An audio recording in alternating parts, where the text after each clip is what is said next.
The state's election board, with Trump allies on it, has voted for new rules that will require the hand counting of ballots there. Does that mean we're not going to know who won Georgia for a really long time? Kailey, very likely could mean significant delays in finding out the results of this state. And remember that 4 years ago, this was a very closely contested location. And we even saw it become the focus of Donald Trump's efforts to overturn the election results and seize upon how tight the race was there.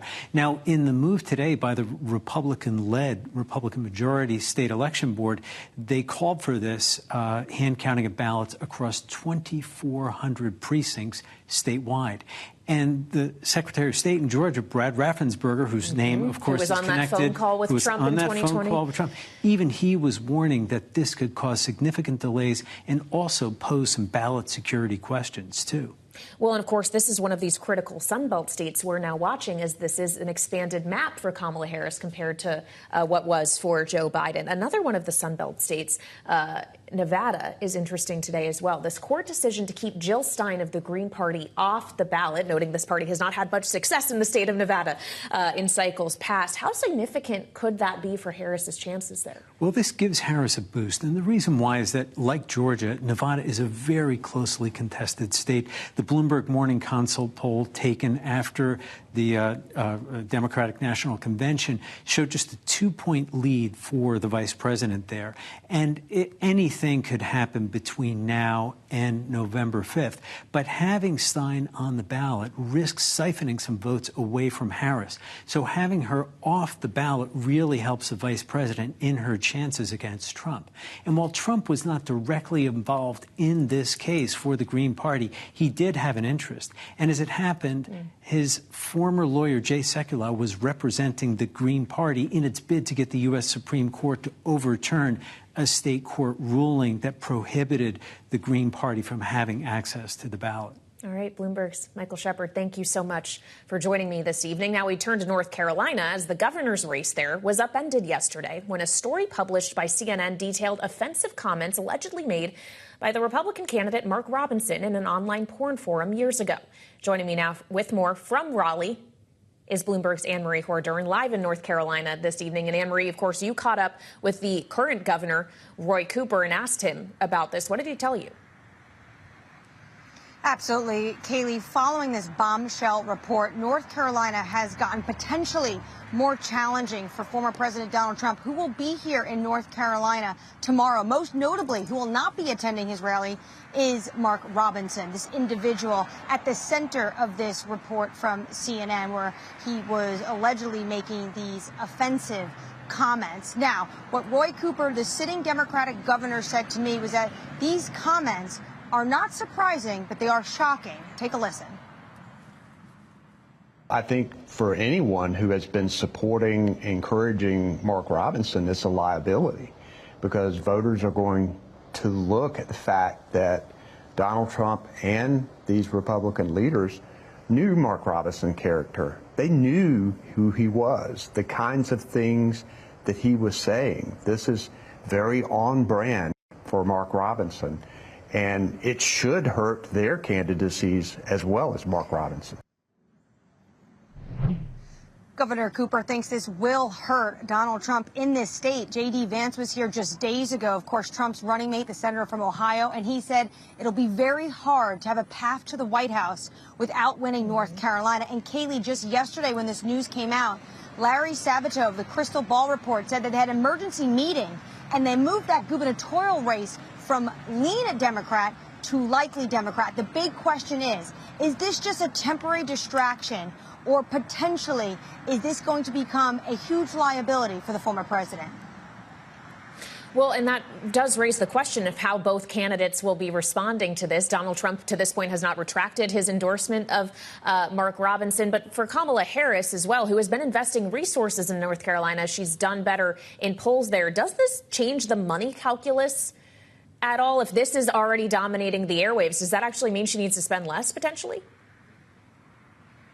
Well, what they are doing for sure, and I've been watching the local news here, and I've been absolutely inundated with, on both sides, political ads. But for Kamala Harris, the second this report came out, you saw the news flow in the inbox on social media linking former President Donald Trump and his past statements about Mark Robinson, and also past statements and news articles about offensive comments Mark Robinson has said. So I think you're going to see a lot more time and attention played to this state because they view this as potentially damaging to the former president, and Kamala Harris wants to flip this state blue.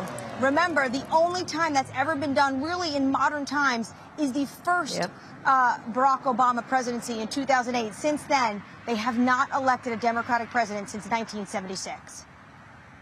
Yeah, he didn't win it even in 2012 when he won re-election. Bloomberg's Annmarie Horden live in North Carolina tonight. Thank you so much. Meantime, here in Washington, Congress is heading into the weekend with the government funding clock still ticking and just 11 days left to avert a shutdown. We spoke earlier today with Democratic Congresswoman from New Jersey, Mikey Sherrill, about the path forward. Take a listen. From what I am hearing, we are working together to get a continuing resolution passed that will be a clean continuing resolution. I would suspect it will go past this election so we can take it out of some of this partisan atmosphere and really get down to work in the lame duck session so we can get our appropriations passed before the new year. Joining me now for more is Bloomberg's Megan Scully, who leads our congressional coverage. So, Megan, this is also our understanding of the plan, correct? A clean 3-month CR. How quickly could it pass, though? It could pass quickly. I wouldn't say it's clean. I would say it's clean-ish. That's what they are negotiating right now and will be negotiating through the weekend. What we have seen up until this point, sort of the first act of this play, was a House Republican-only negotiated affair. And it involved a 6-month continuing resolution. It had Republican-sponsored language on it that would prohibit non-citizens from voting in U.S. elections, which Democrats contend is not a problem and was unnecessary. So essentially what we're doing now is those two measures have been defeated. There was concerns within the Republican Party about the length of the CR and some other things that were attached to it, even though former President Donald Trump supported it. Now they're regrouping. Now that we're getting closer to the deadline, we're still 10 days out, so I'm not expecting to see anything immediately. But we are looking maybe Tuesday, Wednesday next week for a House vote and then the Senate vote later in the week. The Senate has taken some steps already to get itself ready, the Senate being such a slow-moving organization. And so we could expect them potentially to move fairly quickly when they get the bill later in the week. Plus, members want to get home. They want to campaign. They do not want to be in Washington any longer. So I think that they're getting there. This past week was just a little bit of dinner theater. All right, fair enough. Well, it is the campaigns I want to talk about as well, because for some of these incumbent senators and members of Congress that are running again, we've seen some interesting polling this week. The one that stuck out to me is Texas, where Ted Cruz, according to Morning Consult, is actually a point behind Colin Allred, surely within the margin of error, but still kind of a wow thing to see. Sure, and it's very important to say it is within the margin of error. All the other statewide polls, Ted Cruz has been ahead, sometimes as much as 6 or 8 points, always within the single digits, though. But we are seeing Allred, we've seen him sort of steadily lessening that gap. And this was the first poll that had him ahead. He has a ton of money and is spending it on ads. And he's outspending Ted Cruz in the advertising market about 2.5 to 1. Wow. So, and we can expect to see that uptick continue the closer we get to Election Day. Now, Texas has always been a reach state for Democrats, so I don't think anybody at the DSCC is getting too excited about it, but it's certainly a sign of life in the Senate campaign down there.